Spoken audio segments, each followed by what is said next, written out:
Obrigada. Pode acender aí, por gentileza. Obrigada, varão. Aí vamos lá para os atributos morais. Agora deixa eu perguntar, vocês conseguiram? Ficou bem claro o vídeo, não ficou? Deu para entender bem? Eu acho que eu não estou no grupo de vocês, não. Eu vou pedir o pastor Marcos para colocar esse vídeo no grupo, que aí por esse vídeo dá também para vocês se prepararem para a prova, e é um vídeo muito bom, até para se alguém perguntar a vocês ou questionar sobre a Trindade, ele esclarece muito bem sobre como funciona a Trindade, como age cada pessoa da Trindade, qual é a função do Pai, qual é a função do Filho, qual é a função do Espírito Santo. Dá um entendimento bem amplo. Então vou pedir para colocarem no grupo para vocês verem. Mas alguém ficou com alguma dúvida até aí? Não, né? Então vamos lá para os atributos morais. Deixa eu ficar no mesmo que vocês para não ter. Atributos morais de Deus. Santidade. É a perfeição de Deus em virtude da qual Ele eternamente quer manter e mantém a sua excelência moral. Aborrece o pecado e exige pureza moral em suas criaturas. Ser santo vem do hebraico kadash, que significa cortar ou separar. Neste sentido, também o Novo Testamento utiliza as palavras gregas agiaço e ágios. A santidade de Deus possui dois diferentes aspectos, podendo ser positiva ou negativa. Vamos ler um desses textos aí? Hebreus 1:9.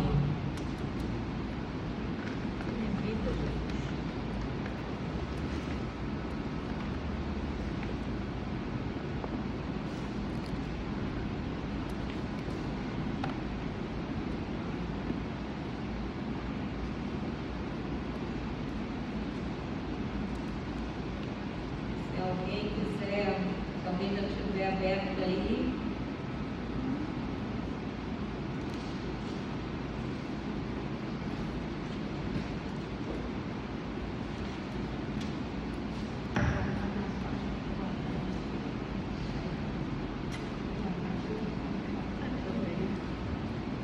Hebreus 1:9. Vou ler aqui.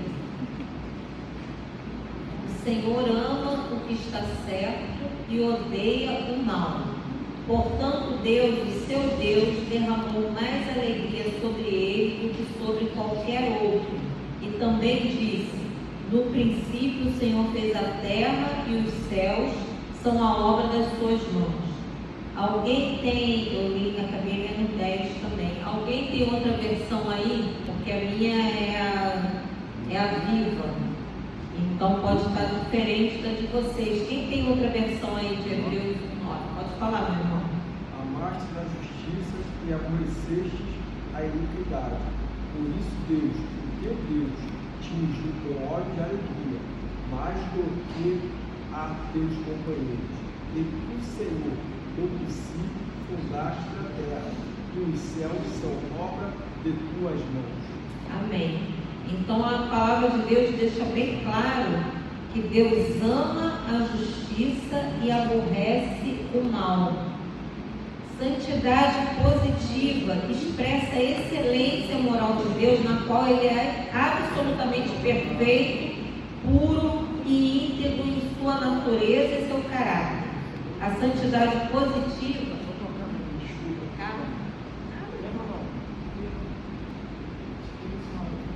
Mas esse aqui é para vocês igual, só que esse daí parece que é um pouco mais completo do que esse aqui que eu estou usando. Eu estou até lendo igual de vocês. Nada?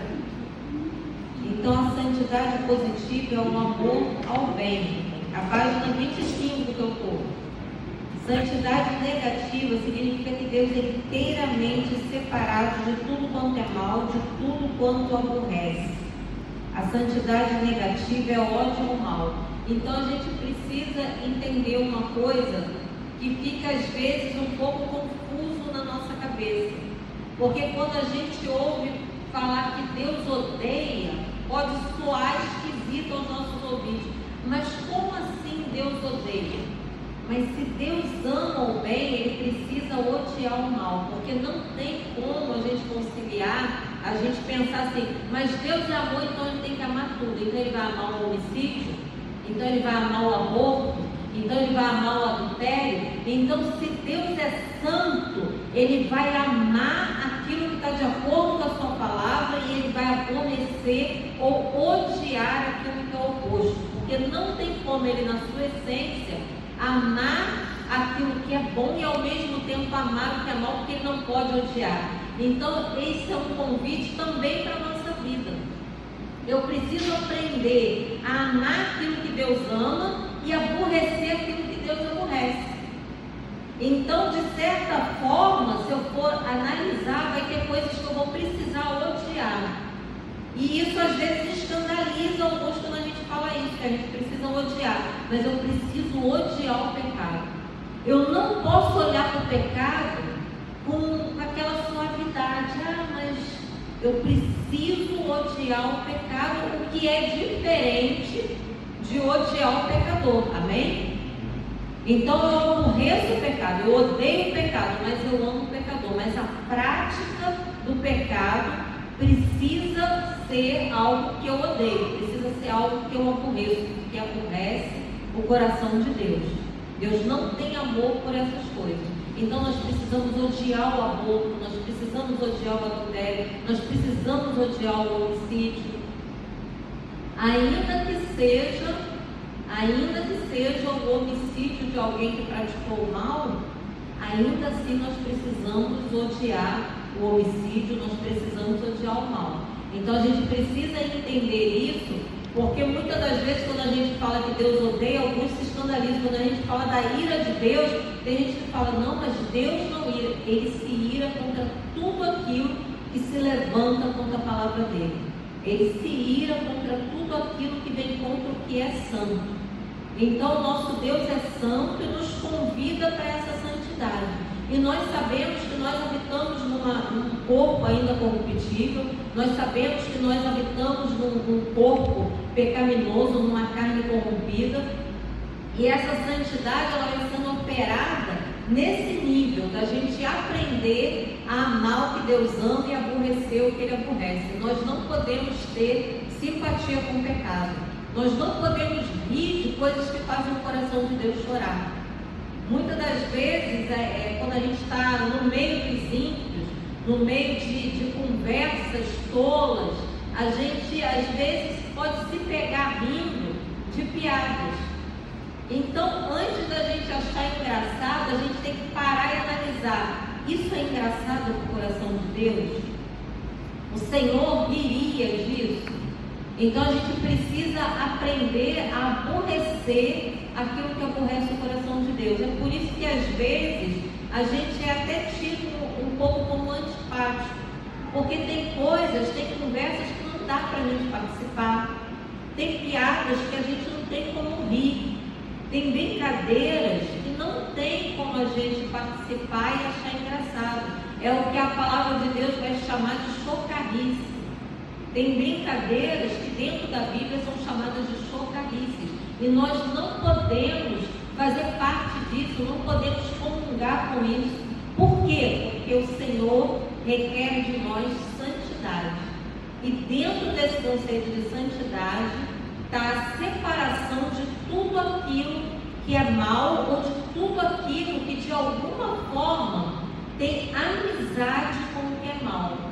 E nós sabemos pela palavra de Deus que a amizade com o mundo é inimizade para com Deus. E quando a gente fala amizade com o mundo, a gente não está dizendo que nós temos que ser inimigos das pessoas, mas a amizade com esse sistema corruptível não dá para ser comum na vida do cristão. Nós não podemos ser amistosos com as coisas que esse mundo produz. Nós precisamos ter inimizade com esse sistema de coisas. Não é inimizade com as pessoas, mas com esse sistema que está operando nesse mundo que nós habitamos. Não dá para ser simpático com isso. Tem muitos crentes que às vezes eles têm receio tem receio de ser desagradável. Tem muitos crentes que querem ser agradáveis a todas as pessoas, que querem agradar todo mundo. Eu já vi alguns crentes falarem assim: não, mas eu consigo me dar bem com todo mundo, porque eu não quero ser um crente chato. Mas aí, nessa tentativa de ser agradável às pessoas, acaba se aborrecendo o coração de Deus, porque não dá para sentar em todas as mesas, não dá para compartilhar de todas as conversas, não dá para brincar de todas as brincadeiras. Vai ter coisa que nós vamos precisar ter um posicionamento, e nesse nosso posicionamento o mundo vai nos rotular de algumas coisas, talvez de chatos, de antipáticos, de antissociais. Mas entenda que o rótulo que eles nos dão, às vezes só está apontando para uma coisa: vida e santidade. Não necessariamente o rótulo que o mundo nos dá de antissociais, de chatos, de antipáticos, é realmente o que nós somos. Às vezes só estamos vivendo uma vida santa que bate de frente com a opinião do mundo. Eu tenho visto, não sei se os irmãos têm acompanhado aí nas redes sociais, aquele ator global, Juliano Casarré.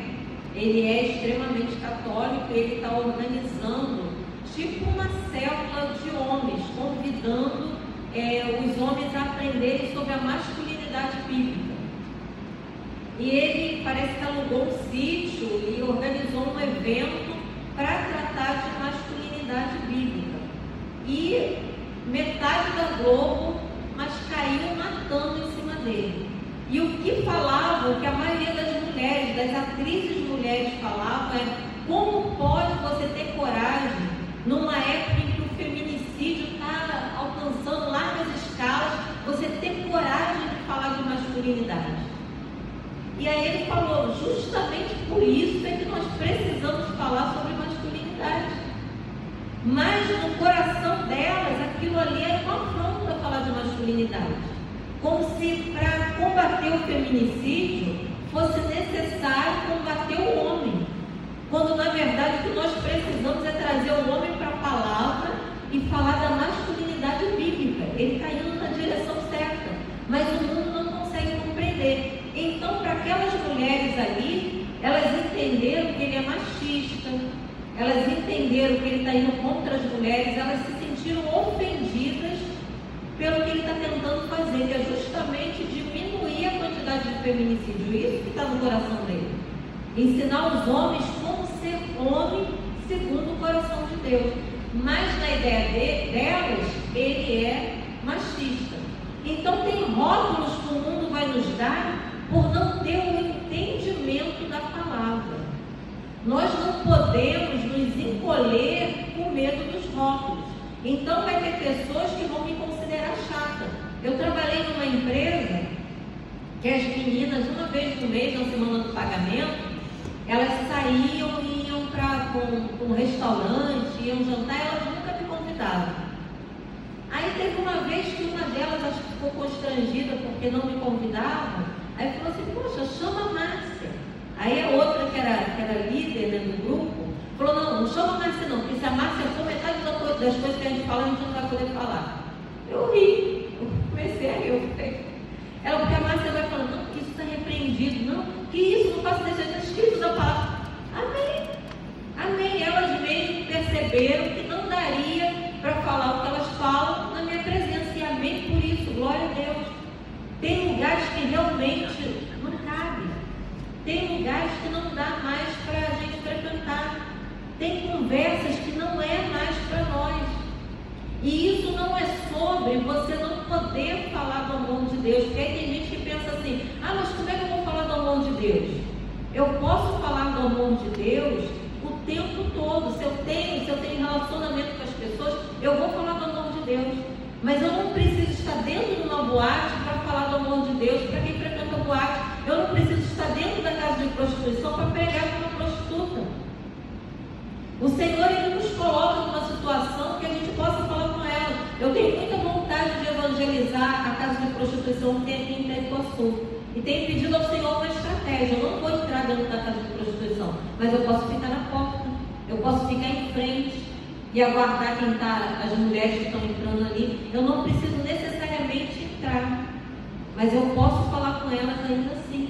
A gente sabe que tem pontos de prostituição em determinadas ruas, principalmente no centro do Rio. Tem muitas ruas ali que é ponto de prostituição. Você pode falar com elas na rua. Você não precisa entrar dentro de uma casa de prostituição para falar com a prostituta. Então a gente precisa saber até onde a gente pode ir, os lugares que a gente pode entrar, aonde a gente vai colocar o nosso pé, como nós vamos falar, em que momento nós vamos falar. Nós precisamos entender isso. Hoje tem igrejas que fazem evangelismo de carnaval. Eu já participei de um evangelismo de carnaval, assim, um bloco numa determinada igreja, eu participei. O que eu entendi no ano que eu participei é que não foi frutífero. A maioria das pessoas estava embriagada, a gente tinha dificuldade de falar. A maioria não queria ouvir, porque estava com muita pressa de participar dos blocos. E o que aconteceu, o que eu vi naquele movimento em que eu estava, o que eu vi foi até algumas irmãs tendo que sambar para tentar conversar com quem estava sambando. Então, aos meus olhos ali, não foi produtivo. Não foi produtivo. Eu achei que mais houve uma contaminação do que uma separação. Não foi produtivo. Então, respeito quem entende que é bênção entrar num bloco de uma igreja cristã e ir fazer aquele evangelismo. Eu não vi nenhum resultado no ano que eu participei, eu não vi. Agora, aquelas pessoas que elas frequentam ali o bloco carnavalesco, elas estão caminhando na sociedade. Eu posso não falar com elas naquele dia de carnaval, mas eu posso falar em outro dia qualquer. Não necessariamente eu preciso estar naquele bloco para falar com aquelas vidas. Aquelas vidas que estão no carnaval são as vidas que moram do nosso lado, são nossos vizinhos muitas das vezes, são nossos colegas de trabalho muitas das vezes. Então eu posso falar com eles sem necessariamente ter que frequentar os lugares que eles frequentam, amém? Alguém pensa diferente? Vamos falar, vamos conversar? Alguém vê de alguma outra forma? Entende que é bom? Se entende diferente, não tem problema, não temos problema em divergir. Tem pontos que não tem problema nenhum de divergência. Os pontos bíblicos é que não pode haver divergência. Os pontos das doutrinas bíblicas é que não pode haver divergência. Mas na forma da gente agir em termos de evangelismo, a gente pode divergir, amém? Sem nenhum problema com isso. Ninguém vai sair com o coração ferido daqui, amém? Então, atributos de Deus: santidade. Santidade positiva é o amor ao bem, e a santidade dita negativa é o ódio ao mal, que nós precisamos aprender a lidar com isso sem nos escandalizar. Então não vamos mais falar que crente não pode odiar. Crente odeia sim. O irmão não. Crente odeia o pecado. Crente odeia o mal. É isso que nós vamos odiar. O nosso ódio não é contra pessoas. O nosso ódio é contra pecados. Oi?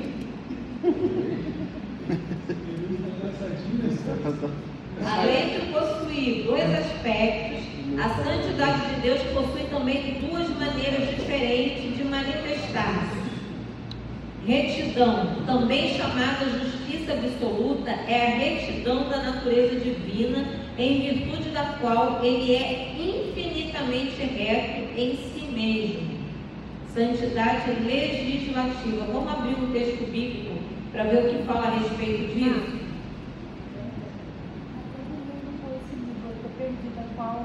Eu estou na página 25. É esse aqui que vocês estão, né? Não, é esse aqui. Ô Jesus amado. É o outro. Página 24. Página 24? É. O teu é igual esse aqui que eu estou, né? Não, Gente, não. tem uns com esse. Só Rafael, mas tá todo mundo. Quem mais está com esse aqui? Eu acho que é só você que está tudo diferente. Não, mas você tava com esse aqui. Não, gente, esse aqui é 24. É. O outro é 25. Eu vou te dar, tá escreveu todo nele? rabiscado. Então só acompanha nesse aí, depois você me devolve. Pra gente não se perder. Você tá com o teu livrinho? Eu tô com esse, mas dá pra acompanhar. Tá. Esse aqui. Tá.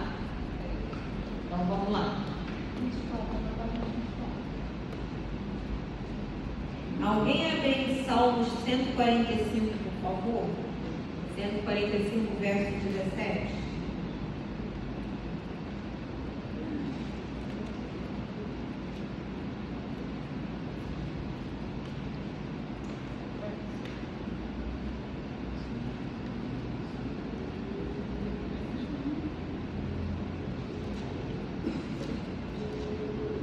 Amém? Aberto? Pode falar, meu irmão. O Senhor é justo em todos os seus caminhos e bondoso em tudo que faz.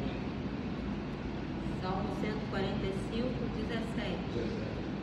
Isso aí, o Senhor é justo em todos os seus planos e mostra o seu amor fiel em tudo o que faz. Então, o Senhor, isso não é novidade para nós, Ele é justiça o tempo todo. Justiça, também chamada justiça relativa, é a execução da retidão ou a expressão da justiça absoluta, santidade judicial. Então, também chamada justiça relativa, é a execução da retidão. Strong a chama de santidade transitiva. A retidão é a fonte da santidade de Deus. A justiça é a demonstração da sua santidade. Então, ele precisa ser justo para poder demonstrar a sua santidade. Não pode haver injustiça em Deus. Quando a gente olha o inferno, tem muita gente que fala: como pode um Deus bom mandar pessoas para o inferno? Como pode um Deus bom permitir que as pessoas vão para o inferno? Mas o inferno, ele é justiça de Deus. A gente precisa entender isso. O inferno, se ele não existisse, Deus seria injusto. Seria injusto, porque como poderia o homem escolher viver distante de Deus, o homem escolher ignorar o sacrifício de Jesus, e no fim das contas, Deus é bom e vai colocar esse homem que rejeitou o seu filho no céu? Seria injustiça. Então, o inferno, ele é o final da equação. Quem vai para o inferno? Quem decide viver distante de Deus. É uma escolha viver distante de Deus. Então, o inferno é o resumo do homem que escolheu viver distante. É justiça de Deus sendo aplicada. Quem quer estar perto do Senhor eternamente, escolhe a Cristo. Quem deseja estar distante, e a gente vê hoje pessoas falando, elas falam abertamente que elas não acreditam em Deus, que elas não querem ir para o céu. A gente vê alguns artistas falando: o céu deve ser chato. Não sei se vocês já ouviram alguns famosos aí falando isso. O céu deve ser chato, deve ficar aqueles anjinhos lá tocando marquinha. Não, eu quero ir para um lugar diferente, eu quero ir para um lugar animado. Meus amigos não vão estar no céu, meus amigos vão estar no inferno. Então, é uma escolha do homem não querer Deus. Às vezes isso é meio escandaloso para nós, pensar que alguém não quer Deus, mas existem pessoas que falam abertamente sobre querer viver distante de Deus. Tem pessoas hoje que elas afirmam serem satanistas, e elas afirmam que o Lúcifer é o Deus delas. Então elas estão escolhendo viver distante de Deus. E o Senhor criou um local onde no fim dos tempos ele vai lançar lá o diabo e os seus anjos. A gente sabe dessas verdades. O inferno não foi criado para o homem, o inferno foi criado para Satanás e os seus anjos. Mas quando o homem decide não aceitar o sacrifício de Cristo, ele está escolhendo viver distante de Deus. E a equação da distância de Deus fecha no inferno. Então isso é justiça de Deus. É um lugar preparado para o diabo e os seus anjos. Mas quando o homem decide viver longe de Deus, automaticamente ele está fazendo uma escolha: viver próximo a Satanás, porque nós sabemos que não existe meio termo. O que acontece é que o engano que impera na sociedade, do príncipe desse século, o engano dele faz com que o homem pense que o inferno é um lugar para encontrar os amigos, que viver sem Deus é uma escolha, que é fácil viver sem Deus, que ele pode viver sem Deus, que tem um outro caminho, que todos os caminhos vão levar para um lugar bom, todos os caminhos vão levar a Deus, que ele pode viver a vida do jeito que ele quer e ainda assim no final ele ter descanso. Você vai conversar com pessoas que não acreditam em Deus, mas se você falar para ela que viver sem Deus, no final, ela vai para um lugar de tormento, ela vai falar que ela não quer um lugar de tormento. Ela pode dizer que ela não acredita numa vida após a morte, mas se ela acreditar, ela não quer ir para um lugar de tormento. Se você conversar com o ímpio e ele tiver um pouquinho de noção de céu e inferno, ele vai dizer que ele não quer ir para o inferno. Mas ainda que ele não queira ir para o inferno, ele não vive uma vida cujo fim é o céu. Por quê? Porque o diabo mantém as pessoas enganadas, dizendo para elas que é só não matar e roubar. Então a gente ouve muito isso quando a gente está evangelizando, quando a gente vai falar de Jesus. Ah, mas eu sou bom, eu tenho Deus no meu coração, não mato, não roubo. Então o diabo vai enganando as pessoas. Então elas acreditam que elas não merecem um lugar de sofrimento, mas elas não querem um caminho que é Jesus. Então elas não entendem que tem no final dessa caminhada, tem uma equação que vai se fechar. E o destino vai ser ou céu ou inferno. E isso é a justiça de Deus. É a justiça desde o momento que, embora tenha sido criado o inferno, ele envia o seu filho para que o homem não precise ir para lá. Porque João 3,16 diz que Deus amou o mundo de tal maneira para que enviou o seu Filho unigênito, para que todo aquele que nele crê não pereça, mas tenha vida eterna. Ou seja, ele providenciou o socorro para que o homem que crê na sua palavra, o homem que crê no seu Filho, não pereça, não vá para esse lugar. E aí fala, todo homem que nele crê não pereça, mas tenha vida eterna. Mas a palavra de Deus também vai falar que todo aquele que crê e for batizado será salvo. E quem não crê será condenado. Então a gente tem uma equação aí onde a justiça de Deus aplicada diz que o Senhor proveu a salvação através do seu Filho. Quem toma posse disso, sem mérito próprio, mas pelo mérito de Jesus, pelo mérito do sacrifício de Jesus, vai entrar no céu. Não é pelo que eu fiz, é pelo que Ele fez. Então eu entro no céu pelo mérito de Cristo, mas se eu não aceito esse sacrifício, eu estou recebendo a minha justa condenação. Porque todos os homens pecaram e destituídos foram da glória de Deus. Todos nós já estávamos sentenciados. Porque o inferno é o fim da equação. Todos nós já estávamos sentenciados. E aonde nós vemos a bondade de Deus? Quando todos nós sentenciados recebemos um favor. O Senhor entrega o seu Filho para que todo aquele que nele crê não pereça. Eu estava condenada, mas agora pelo mérito de Cristo, e não meu, pelo mérito de Cristo, eu sou tirada dessa rota das trevas. Por isso a gente diz conversão, porque eu estava indo sentido ao inferno e agora eu faço uma curva e agora eu caminho para o céu através do sangue de Cristo. Então Ele nos ofertou, Ele nos entregou a oportunidade única de sermos salvos. E nós podemos aceitar ou rejeitar. Se rejeitamos, permanecemos na condenação que estávamos desde a queda lá no Éden. Porque quando Adão cai, toda a humanidade cai com ele. Se nós rejeitamos a Cristo, permanecemos na condenação. Mas no momento que nós entendemos o que Cristo fez, aceitamos o seu favor, reconhecemos que estávamos condenados e aceitamos o caminho proposto pelo Pai, nós somos retirados da condenação. Então o inferno é justo quando a gente entende que era isso que nós merecíamos.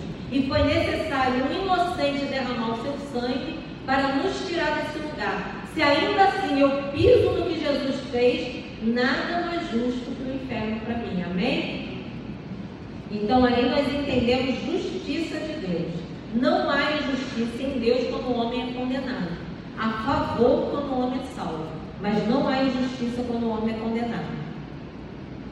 Vamos pular para 2, bondade, lá na página 27 desse novo grupo.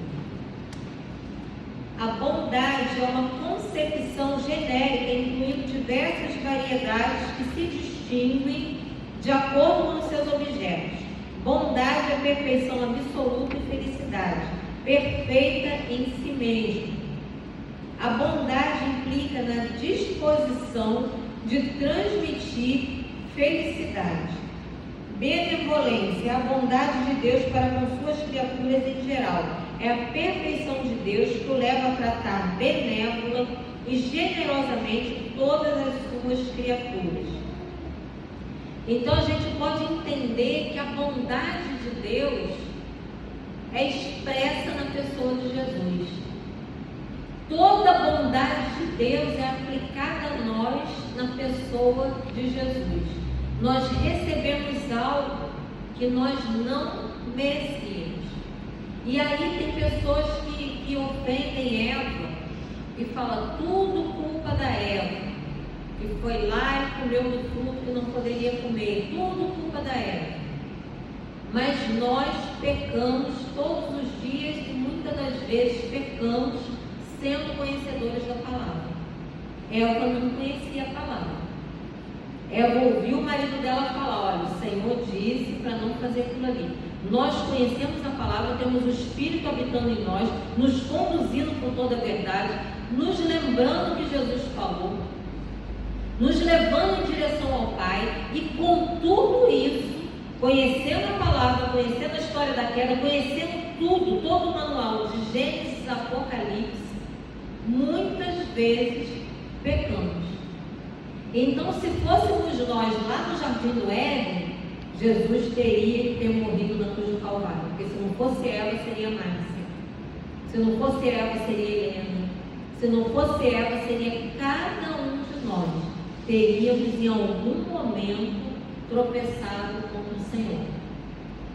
Então não há o que condenar Eva. Eva caiu e nós cairíamos também, porque muitas das vezes, sendo guiados pelo Espírito, Ele nos avisando para não fazer, conscientemente fazemos aquilo que é mal. Então não podemos condenar Eva, temos que olhar para nós, vermos quem somos de fato e agradecermos eternamente pelo favor de Jesus Cristo, pelo que Ele fez por nós.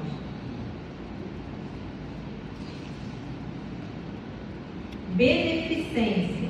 Enquanto a benevolência é a bondade de Deus considerada em sua intenção ou disposição, a beneficência é a bondade em ação, quando seus atributos são conferidos. Complacência é a aprovação às boas ações ou disposições. É aquilo em Deus que aprova todas as suas próprias perfeições, como também aquilo que se conforma com Ele. Longanimidade ou paciência. O hebraico emprega a palavra que significa grande de rosto, e daí também lento para a ira. É interessante a longanimidade de Deus, né? A gente percebe ao longo da história quantos anos a gente aguardando a volta de Jesus. Quantos anos? E o Senhor dando tempo. Mas se Jesus voltar hoje, quantos ficam? E a gente percebe nisso o favor de Deus, a gente percebe nisso a longanimidade de Deus. Eu tenho certeza que vocês conhecem pessoas que vocês olham assim, acontece comigo, você está falando, meu Deus, mas que dificuldade de entender. Quantos livramentos que essa pessoa recebe e não se rende. Você vê a bondade manifesta na vida da pessoa, toda hora o Senhor livrando, toda hora o Senhor guardando, mas a pessoa não se rende. A pessoa atribui a sorte, mas a pessoa não atribui a Deus. A pessoa coloca na conta de um santo, mas não atribui a Deus. E a gente fica imaginando, meu Deus, mas é muita paciência, é muita longanimidade. A gente vê aí em dias que o mundo comemora dias santos, a gente vê romaria de pessoas para idolatrar alguém. Agora, essa semana que passou, o povo das religiões aí de matizes africanas comemoraram os demônios aí essa semana e foi um foguetório. E a gente fica imaginando quanta paciência Deus tem. Saber que Ele criou todas as coisas e ver as pessoas dando glória a demônios. E talvez aos nossos olhos a gente pensasse, deveria levar logo para o inferno. E o Senhor esticando misericórdia, benevolência, paciência. E quantos hoje tem no nosso meio que vieram do espiritismo, que vieram da macumba, quantos ex-traficantes, quantos ex-viciados, quantas pessoas que, se não fosse a longanimidade, hoje não estariam aqui. Quantas pessoas que não têm noção de quantas vezes a cova foi aberta para elas e o Senhor fechou. E se o Senhor tivesse voltado há 10 anos atrás, estariam agora perecendo no inferno. E quando a gente pensa nisso, a gente vê como o inferno é justiça de Deus, porque a gente vê como Ele peleja para que as pessoas não entrem lá. Como Ele estica misericórdia o tempo todo. Eu conheço pessoas que já foram livres de morte, da morte, mas muitas vezes. E mesmo assim, tem dificuldade de se render. Pessoas que até falam, eu sei que foi Deus, mas não se rende. Pessoas que até atribuem a Deus o milagre, mas não conseguem se render a Ele porque amam ao mundo. Pessoas que falam que sabem que Jesus vai voltar, mas ainda estão no mundo. E o Senhor poderia fazê-las descer a sepultura num minuto, mas você olha o Senhor sustentando, o Senhor dando graça. E aí a gente vê a longanimidade de Deus, porque se dependesse de nós, talvez nós já tivéssemos fulminado. Mas o Senhor dando oportunidade atrás de oportunidade. Eu lembro do meu pai ele era filho de pastor. Ele cresceu dentro da Assembleia de Deus. E quando ele fez 12 anos, ele decidiu que ia desviar e não quis nem se batizar. Os irmãos dele se batizaram e ele não quis se batizar. E aí na juventude ele entrou com a polícia, e sendo policial aí que ele se desviou mais ainda. E ele passou anos desviado, mas os pais dele oravam pela vida dele. Minha avó e meu avô morreram sem vê-lo voltando para Jesus. Meu pai foi voltar para Jesus aos 70 e poucos anos. O Senhor esticou a paciência até... E ele foi voltar para Jesus já idoso. Ele foi se batizar com quase 80 anos. E eu fico vendo nisso, primeiro, a validade das orações. Primeiro, a paciência do Senhor. Segundo, a validade das orações. Oração não tem prazo de validade. Prazo de validade de oração não acaba. A minha avó não pôde contemplar o filho dela salvo aqui, mas ela contemplou na glória. E o Senhor esticou aquela paciência, e ele, na velhice, já caminhando no final da vida, ele se rendeu ao Senhor. E ele era um policial, ele escapou da morte 500 vezes. Ele sabia que era a oração dos pais dele, provendo aquele socorro para ele. E mesmo assim ele voltava para o mundo, Criou as filhas fora da presença do Senhor. Eu fui conhecer o Senhor na adolescência, porque o Senhor foi misericordioso, mas fui me entregar a Jesus mesmo na juventude. E interessante que ele levava todo mundo para a igreja. Todo mundo falava para ele que tinha um problema, ele levava para a igreja. Mas ele não levou nem eu nem minha irmã. Mas indiretamente ele nos ensinou sobre a palavra, porque quando a coisa apertava, ele pegava a Bíblia e ia ler o Salmo 91. E todas as vezes que ele lia a Bíblia no Salmo 91, quando a minha casa estava muito oprimida, porque a gente tinha uma casa muito oprimida por espírito maligno, nós víamos demônios assim constantemente, e todas as vezes que ele lia o Salmo 91, o Senhor, pela misericórdia, expulsava aqueles espíritos malignos. E isso, de certa forma, me evangelizou, porque eu comecei a entender que aquele livro tinha poder.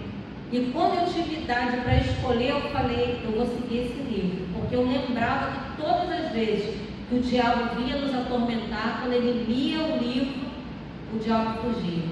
Olha como o Senhor é bom. Olha a misericórdia de Deus se estendendo para que ele percebesse que ele precisava voltar, que ele era o sacerdote naquele lar. E isso a gente vê a paciência de Deus. Que horas tem, povo, para a gente não se estender demais? 8h27. Já tem uns minutinhos.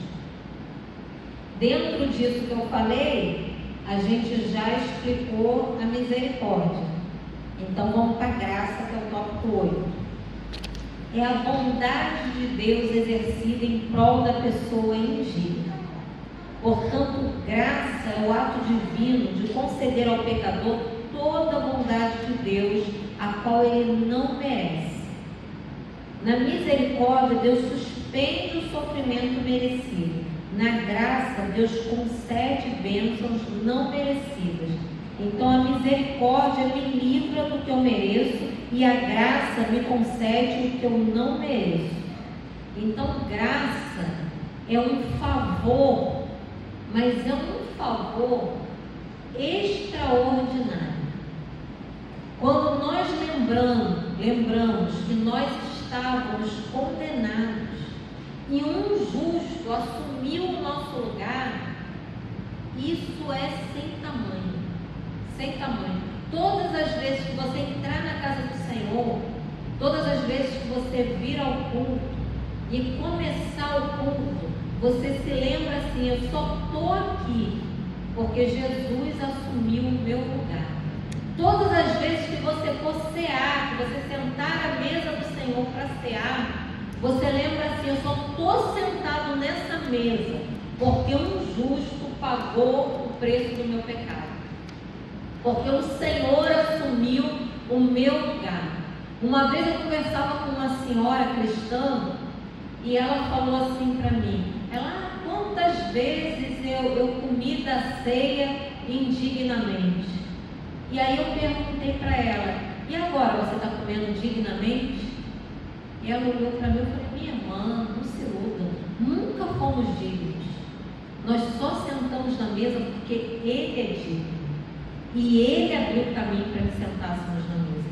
Quando eu penso que eu estou sentando na mesa porque eu sou digna, eu estou entendendo tudo errado. Muitas das vezes, no momento da ceia, a gente pode olhar para o outro e ver o outro ceando e falar: fulano está ceando. Tenha misericórdia de você se você pensar assim. Porque quando eu olho para o outro e me escandalizo porque eu acho que ele não deveria sentar na mesa, eu estou dizendo para o Senhor que eu mereço estar na mesa. Eu estou olhando para ele, não merece, mas eu mereço. Por quê? Porque eu sou digno. Não, Ele nos fez digno. Lembra sempre que Ele inaugurou o caminho através do seu sangue. É a nova aliança no seu sangue. Não tem a ver com merecimento, é favor, é graça. Nós não tínhamos condição de sentar na mesa. Nenhum de nós poderíamos sentar à mesa de Deus, à mesa do Pai, à mesa do Senhor. Quem somos nós para sentar na mesa de Deus? Quem somos nós para sentar na mesa do Senhor? Foi o sangue de Cristo que nos sentou na mesa. Por isso nós precisamos ter o coração grato. Quando chega o dia da ceia, nós precisamos chegar nesse lugar com gratidão. Quando você estiver segurando o cálice, segurando o pão, fala: Senhor, muito obrigado, porque foi o preço do teu sangue. É de graça para mim, mas teve um preço alto para ti. Eu só sento nessa mesa porque o Senhor pagou um preço altíssimo, por amor a nós e obediência ao Pai. Então nós não somos dignos, mas a graça de Deus nos concedeu esse favor. E é um favor caríssimo. É um favor caríssimo. Então não banalize a mesa de Cristo. Não banalize a ceia. Não ache que você merece estar naquela mesa. Você só está naquela mesa porque o justo pereceu para que você sentasse nela. Entenda isso. Ele derramou o sangue dele. E foi através do sangue. E é por isso que nós tomamos o cálice, simbolizando o sangue. Através do sangue dele que foi derramado por nós, nós temos acesso. É por isso que nós comemos do pão, representando o corpo dele, e tomamos o sangue, tomamos o vinho que representa o sangue dele. Porque ele derramou-se por nós. Então não é merecimento, é graça, é mérito dele. Só ele poderia inaugurar para nós esse caminho. Ah, mas eu sou muito boazinho. Ah, mas eu ajudo os pobres, eu visito os velhinhos, eu sou muito boazinha. Você faz o que faz, porque o Espírito Santo de Deus derramou sobre você uma graça, um amor para que você faça o que você faz. Você não faz para ser salvo, mas porque você foi salvo, você faz. Você faz porque o Espírito Santo te impele aí. A obra é dele, porque tudo é por ele, por meio dele, para ele. É ele que coloca no nosso coração amor suficiente para olhar para o outro. Quando eu não consigo olhar para o outro com amor, é porque ele não derramou, não é porque você não matou teu eu. Porque se teu eu for morto, ele consegue te impelir a amar. Então nós precisamos entender algumas coisas. Nós precisamos entender que não fazemos nada para ser salvos, mas fazemos porque fomos salvos. Porque nós fomos salvos para boas obras. Para isso Cristo nos salvou, para aniquilar as obras das trevas, desfazer as obras das trevas e nos criar para boas obras. Ele nos chamou para boas obras. E quando Ele nos chama e aceitamos esse convite, o Espírito Santo deve habitar em mim. O Espírito Santo em mim me induz a fazer aquilo que Cristo faria. E se eu não faço aquilo que Cristo faz, se eu não consigo andar nas pisadas de Jesus, é porque o meu eu ainda está vivo, precisa morrer. E se eu percebo que o meu eu ainda está vivo, o que eu faço? Me rendo novamente. Nem que eu aceite Jesus todos os dias até Ele voltar. Todos os dias eu preciso apresentar áreas da minha vida para o Senhor, que ainda não estão no domínio dEle, que eu ainda domino. Todos os dias nós precisamos apresentar áreas da nossa vida ao Senhor, para que a gente viva uma vida que glorifique o nome dEle. Nós precisamos honrar a graça que nos foi entregue. Vou terminar com amor. Amor, a perfeição da natureza divina pela qual Ele é continuamente impelido a se comunicar. É, entretanto, não apenas um impulso emocional, mas uma afeição racional e voluntária, sendo fundamentada na verdade e santidade no exercício da livre escolha. Este amor encontra seus objetivos primários nas diversas pessoas da Trindade. Assim, o universo e o homem são desnecessários para o exercício do amor de Deus. Amor é, portanto, a perfeição de Deus pela qual Ele é movido eternamente a sua própria comunicação. Ele ama a si mesmo, suas virtudes, sua obra e seus dons. Eu acho que é 1 Coríntios 11, deixa eu ver se é 1 Coríntios 11. Alguém me ajuda aí? Se for mais rápido que eu aí, abre 1 Coríntios. Eu tenho quase certeza que 1 Coríntios. Vamos ver se é. Deixa eu ver aqui.